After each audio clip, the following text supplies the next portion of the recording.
Well, good afternoon and welcome once again to Ed's Orchids. Now, thank you to all the people who wish me well with the surgery. Everything's gone well, feeling much better now. The throat's much better, the speech is much better. But we're okay, we're okay. Now then, I thought I'd just look at these plants. There's about 1, 2, 3, 4, 5, there's about 6 of them in the live moss. And I think it's about time some of them were was coming out and being replanted. So we'll just go and have a look at them. But first I'd like to show you what they're grown in and how to grow the moss. Now these are the containers I use. They're only sort of 10 centimetres wide by I think it's 17 centimetres long with this top on. And when the moss gets too big, you don't need the top on. But what we do with this, you can see there's holes in the bottom of it. What we do is we put some, well, I put a little bit of sedge peat in the bottom, but the only thing you need to put in is a nice layer of dried sphagnum moss. And then all that will go into a tub like this. You can see with water in the bottom. And the water will suck up, it'll wet the sphagnum moss, and above the sphagnum moss you will put the live moss, so that will continue growing, and I'll show you that in a bit, but not in this video. I just haven't got the space at the time. So we'll just have a look at what's growing in here, because it's about time I made some new sphagnum before all this dies off. I mean, the light is a bit bright in here, and the sphagnum it's not a lover of a good strong light. It just likes a nice medium light, medium bright, but no sun and nothing like that. Just to get back to these little containers, they're very, very handy. The top closes and opens up with that little red air vent on top, and they're cheap enough. These you can get, I got them from B&Q, and they're just £7 for 3 of them, so that's not too bad. Right, we'll just have a look at this first one, which is a Masdevallia Pyxis. I don't think this was doing too well, but we'll see how it's going, and it's better if they come out and get repotted. Where are we? Oh, there, it's stuck pretty well, but we'll lift it out and see how the roots are going. Well, the roots aren't doing so good. There's the signs of one new root there, so we just might put that back in until it gets growing a little bit better. That's the Masdevallia Pyxis.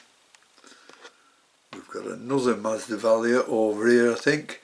It's got one bad leaf on there that needs removing, and we'll see how that goes on, but that is putting up a new growth, so we'll have a look at that.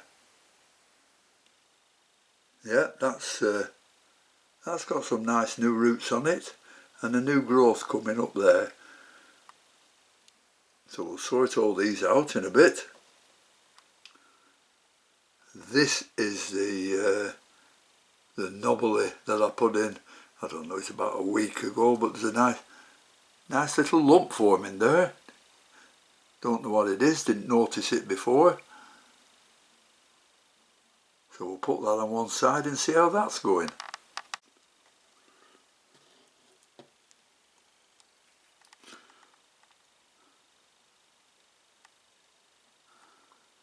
Then we've got the Arangus Mr. Cedar that wasn't doing too well, and it's still not doing over well, but it's got a nice new root growing there, but this might just be a little bit too wet for it, I think. So we'll have another rethink about that one.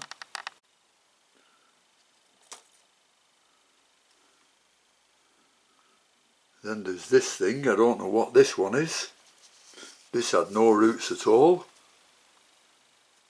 I don't know what it is, but we'll pull that out. It's come out easily. Let's have a look. Well,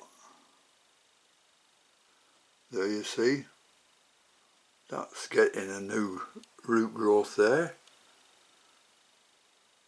So this live moss looks like it's doing well for all of them.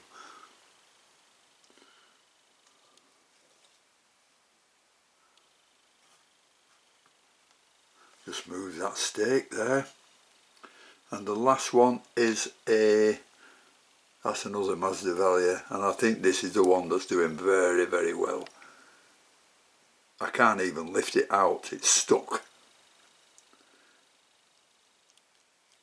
But I will lift it out and show you what it's like underneath. There you are.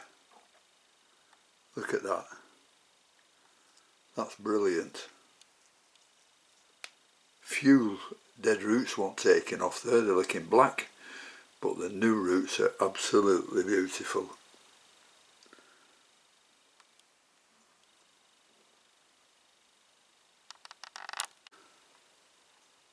And that one is a Masdevallia pickia. Well, I've taken everything out of the live moss again, so we'll just, as you can see, it's still one of those small pots. There's water and plenty of live moss still in it.